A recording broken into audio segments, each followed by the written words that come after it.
टमाटर लगातार महंगा होता जा रहा है, क्या कारण है? कारण इस समय ये है, देखिए जो हमारी फसलें हैं जो इस बार की कर्नाटक की वो बहुत ही कम हुई है। बहुत ही कम होने के कारण टमाटर महंगा है। और दूसरी बात ये भी है कि प्रेजेंट टाइम पे जो हमारे यहाँ लोकल का माल होता था वो अप्रैल मई जून तक चलता था, और जब हमारे यहाँ बारिश होती है तो वो माल सारे साफ़ हो जाते हैं। इसके बाद हम लोग डिपेंड रहते हैं महाराष्ट्र और कर्नाटक के ऊपर।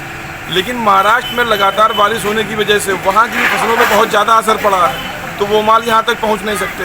हिमाचल का भी माल यहाँ तक नहीं आ सकता, वो ठंडे इलाके का माल है।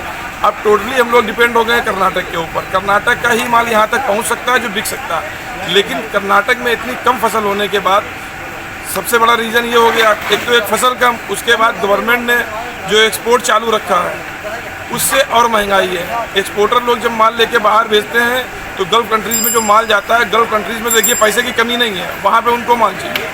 और गवर्नमेंट अगर इस पर कुछ अंकुश लगा दे तो 20 से 25-30% तक तेज़ी में गिरावट आ सकती है। लेकिन चूँकि गवर्नमेंट उस पर अंकुश लगा नहीं रही है, एक्सपोर्ट खोले हुए है, तो फिर उसकी मार तो हमारे देश पे पड़नी ही पड़नी है, क्योंकि ऑलरेडी पैदावार कम है हमारे यहाँ टमाटर की।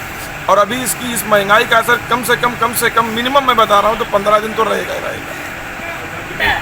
आज की थोक की मंडी रही है टमाटर की, जो अच्छी क्वालिटी का टमाटर है वो लगभग 110 रुपये किलो, जो लो क्वालिटी का टमाटर है वो 100 रुपये के आसपास रहा है। और जाहिर सी बात है, जब फुटकर का रेहड़ी वाला, ठेले वाला या दुकानदार 110 रुपये किलो टमाटर ले जाएगा तो वो 130-40 रुपये किलो स्वाभाविक बेचेगा, क्योंकि वो भी रिस्क ले रहा है। 109 वाला टमाटर ले गया, उसमें से कुछ डैमेज निकला, उसमें 2-3 रुपये किलो का उसका कास्ट निकल गया, फिर लेबर उसकी निकल गई, उसको भी 115 पड़ गया, तो वो 130, 35, 40 का तो बेचेगा, उसको भी तो कुछ ना कुछ चाहिए है। क्या नाम आपका? मेरा नाम है मोहम्मद यासीन।